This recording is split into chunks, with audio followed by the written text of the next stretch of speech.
नमस्कार साथियों, मैं आपके परिवार कैरी ऑन क्लासेस परिवार में स्वागत करता हूं। वर्णमाला के प्रीवियस लेक्चर में हमने देखा था कि स्वर और व्यंजन को हम कितने डायमेंशन से पढ़ेंगे।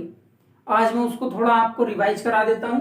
देखिए, मैंने आपको बताया था कि वर्णमाला की परिभाषा क्या होगी। तो वर्णों के व्यवस्थित समूह को हम क्या बोलते हैं? वर्णमाला बोलते हैं। उसके बाद संख्या कितनी होगी? तो 52 होगी। स्त्रीलिंग वर्ण कौन कौन से होंगे? छोटी, बड़ी, रीरी, और संख्या कितनी होगी? 3। भेद कितने होंगे? 2, स्वर और व्यंजन।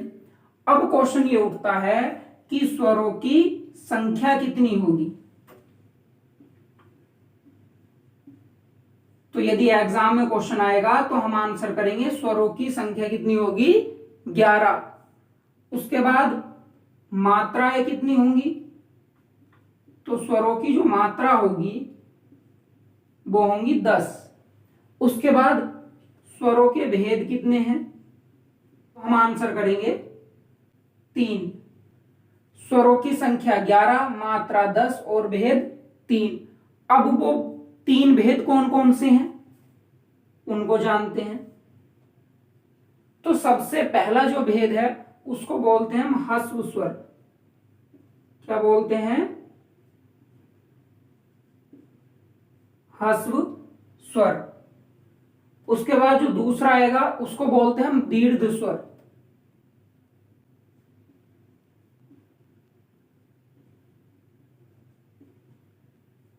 और हमारा तीसरा होगा प्लुप्त स्वर।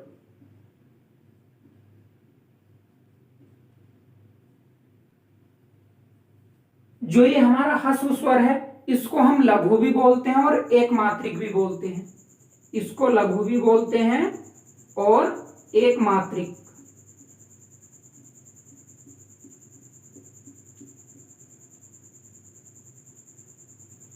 जो दीर्घ स्वर होगा उसको हम गुरु भी बोलते हैं और द्विमात्रिक भी बोलते हैं।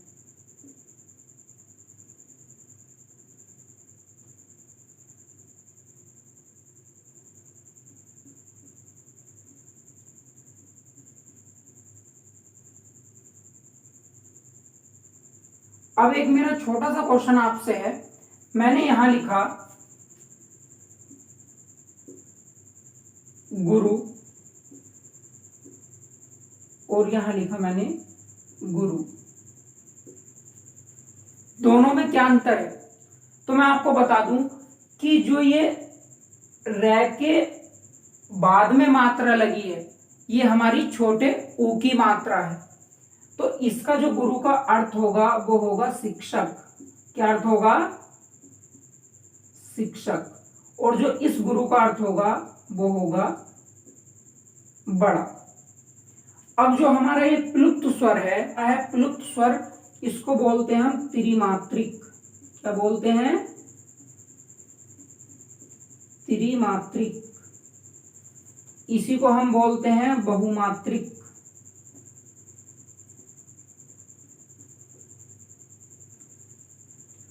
और मैं आपको बता दूं कि प्लुप्त स्वर का एक अन्य नाम और है जिसको हम अपग्रह भी बोलते हैं।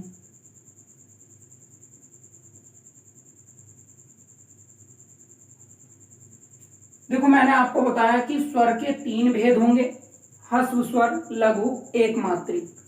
दूसरा दीर्घ स्वर, गुरु, द्विमात्रिक। तीसरा प्लुप्त स्वर, त्रिमात्रिक, बहुमात्रिक और अपग्रह। और मैं आपको बता दूं कि जो प्लुप्त स्वर होता है, प्लुप्त स्वर का शाब्दिक अर्थ है उछलता हुआ। प्लुप्त स्वर का शाब्दिक अर्थ उछलता हुआ।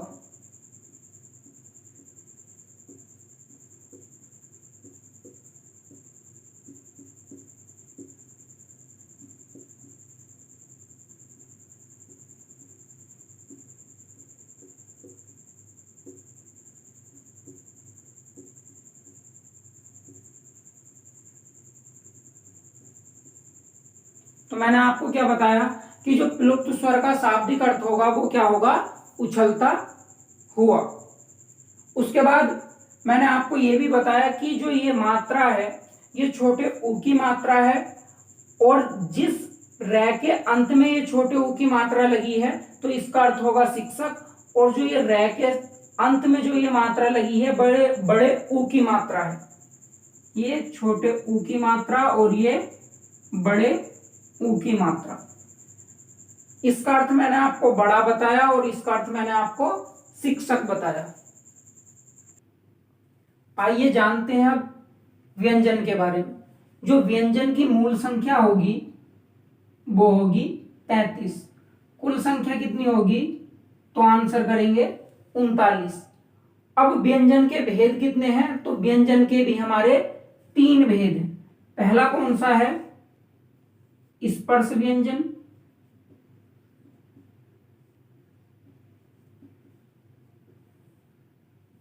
दूसरा कौन सा होगा हमारा, अंतस्थ व्यंजन।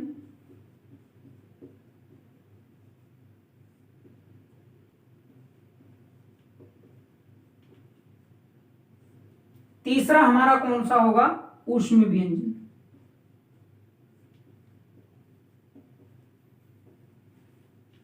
अब आपके मन में एक डाउट ये आया होगा कि नवीन व्यंजन कौन कौन से होते हैं।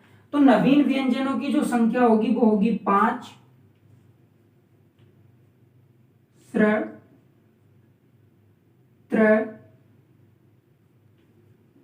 ज्ञ, और इसमें 2 उच्छिष्ट शामिल होते हैं, ड और ढ। इन्हीं को हम नवीन व्यंजन बोल देते हैं। वर्णमाला में नवीन व्यंजनों की संख्या कितनी होगी, तो ध्यान रखना नवीन व्यंजनों की संख्या होगी 5। आइए अब स्वर के बारे में विस्तार से जानते हैं। तो मैंने आपको बताया कि स्वर को अच कहते हैं। स्वर को क्या कहते हैं, अच। स्वर की परिभाषा क्या होगी, तो जो ध्वनियां बिना किसी की सहायता से बोली जाती हैं, अर्थात ऐसी ध्वनि को स्वर कहते हैं जो किसी की सहायता से ना बोली जाए। तो यहां मैं लिख सकता हूं, जो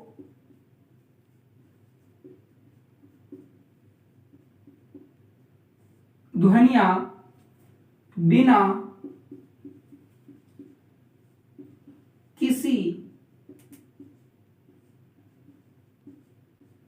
किसी की सहायता से बोली जाती हैं।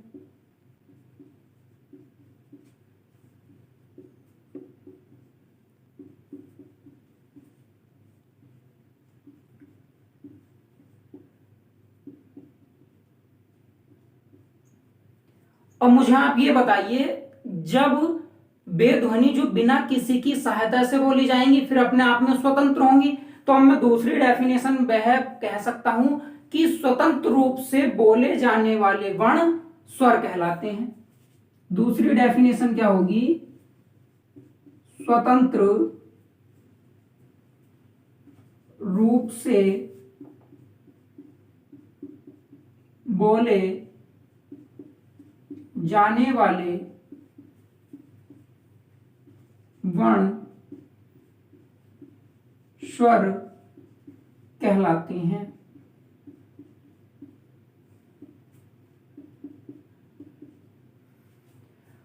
अब एक डेफिनेशन और बन सकती है, अर्थात जिन ध्वनियों को बोलने में अन्य ध्वनियों की आवश्यकता नहीं पड़ती। जिन ध्वनियों को बोलने में जिन ध्वनियों को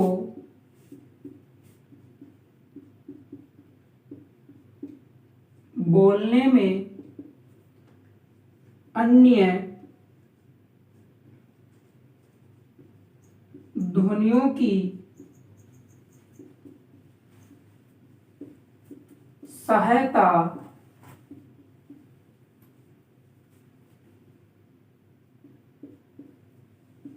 नहीं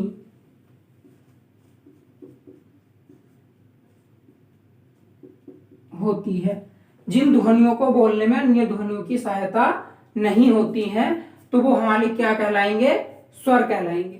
अब स्वरों की संख्या मैंने आपको कितनी बताई, तो मैंने आपको बताई 11। अब कौन कौन से होंगे, ए, आ, छोटी ई, बड़ी ई, छोटा ऊ, बड़ा ऊ, रीरी, ऐ ए ओ और औ। अब देखिए 1 2 3 4 5 6 7 8 9 10 11। तो स्वरों की संख्या कितनी हुई? तो मैंने आपको बताया कि स्वरों की संख्या कितनी होगी? 11। अब मात्राएं कितनी होंगी? तो मात्राएं होंगी 10। यहां जो ए है इसकी कोई भी मात्रा नहीं होती, आ से आम की ये मात्रा होगी, छोटी ई की मात्रा ये होगी, बड़ी ई, छोटा ऊ, बड़ा ऊ, रीरी, ऐ,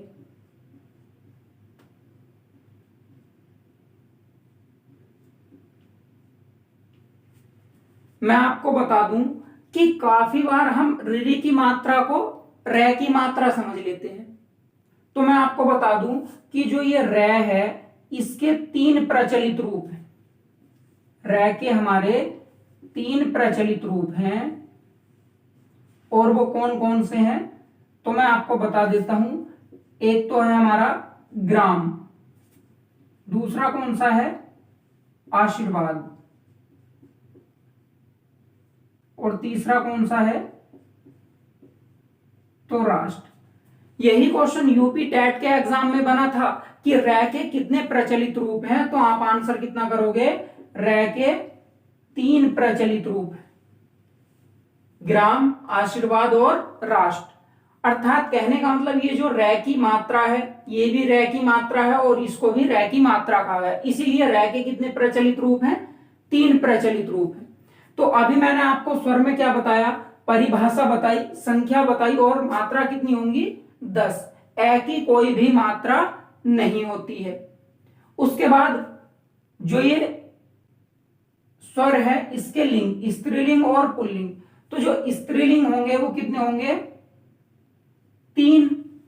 और जो 3 हमारे स्त्रीलिंग होंगे कौन कौन से? छोटी, बड़ी और रीडी।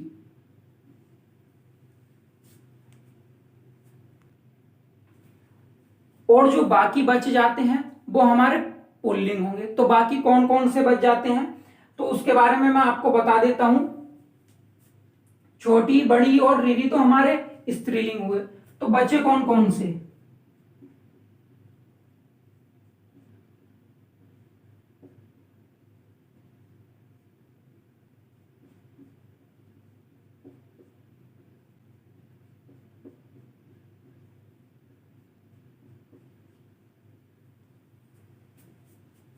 तो आ से अनार, आ से आम, छोटा ऊ, बड़ा ऊ, ए, आई, ओ और औ, ये हमारे बच गए।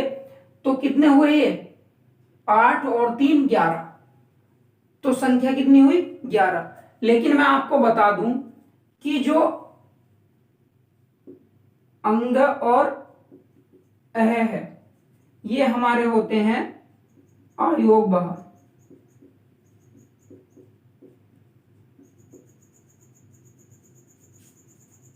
ये हमारा अनुस्वार होगा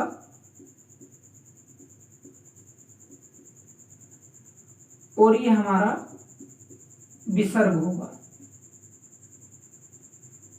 उसके बाद मैं आपको बता देता हूं कि अयोग बहा को जोड़ने के बाद स्वरों की कुल संख्या 13 हो जाती है। अयोग बहा को जोड़ने के बाद स्वरों की कुल संख्या 13 हो जाती है। और मैं आपको बता दूं कि जो अयोग बहा है इन्हीं को हम नपुंसक वर्ण भी कहते हैं। अयोग बहा को हम नपुंसक वर्ण भी कहते हैं। अब क्वेश्चन यदि एग्जाम में बनता है कि अयोग बहा को और नपुंसक वर्ण, अयोग बहा और नपुंसक वर्ण, अर्थात जो ये अनुस्वार और विसर्ग हैं इनको अयोग बहा किसने कहा है तो हम आंसर करेंगे किशोरदास बाजपेयी। किशोरदास वाजपेयी।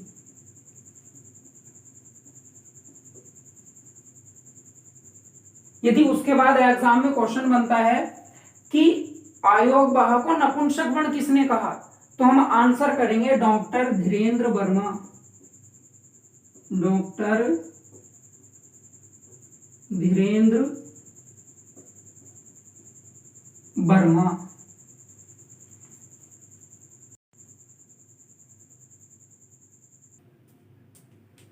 अब मेरा आपसे क्वेश्चन है कि भाषा की सबसे छोटी लघुत्तम इकाई क्या है।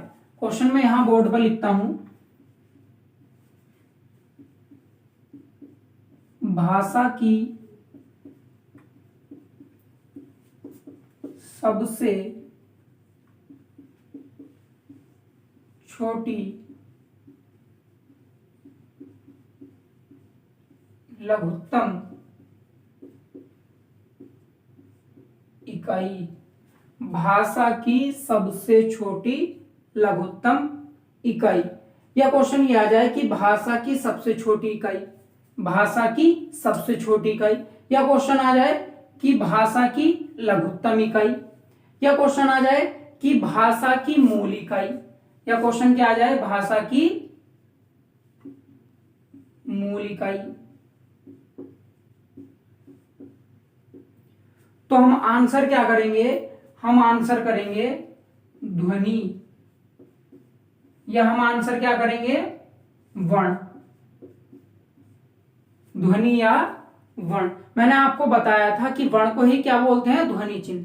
लेकिन ध्यान रखना यह है आपको कि जो ध्वनि है वो उच्चरित इकाई है। कैसी है, उच्चरित इकाई। और जो वर्ण है वो लिपिबद्ध इकाई है। अब आप कहोगे कि ये क्या हुआ कि भाषा की सबसे छोटी लघुत्तम इकाई ध्वनि और वर्ण, और ध्वनि को मैंने उच्चरित बताया और वर्ण को मैंने लिपिबद्ध बताया। तो यदि क्वेश्चन एग्जाम में ये बनेगा कि भाषा की सबसे छोटी उच्चरित इकाई, तो आंसर क्या करोगे, ध्वनि। यदि क्वेश्चन बनेगा कि भाषा की सबसे छोटी लघुत्तम या मूल इकाई, लेकिन क्वेश्चन में क्या दिया हो, लिपिबद्ध दिया हो कि भाषा की सबसे छोटी लिपिबद्ध इकाई, तो आंसर क्या करोगे, वर्ण। उसके बाद मैं आपको बता दूं कि शब्द की आधारशिला ध्वनि को कहा जाता है। शब्द की आधारशिला किसको कहते हैं, ध्वनि को। शब्द की आधारशिला,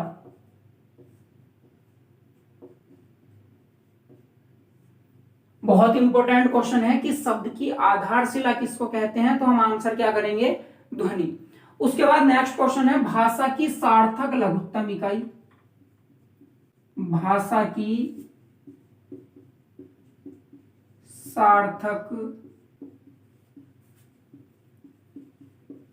लघुत्तम इकाई। भाषा की सार्थक लघुत्तम इकाई, तो आंसर क्या करेंगे, शब्द।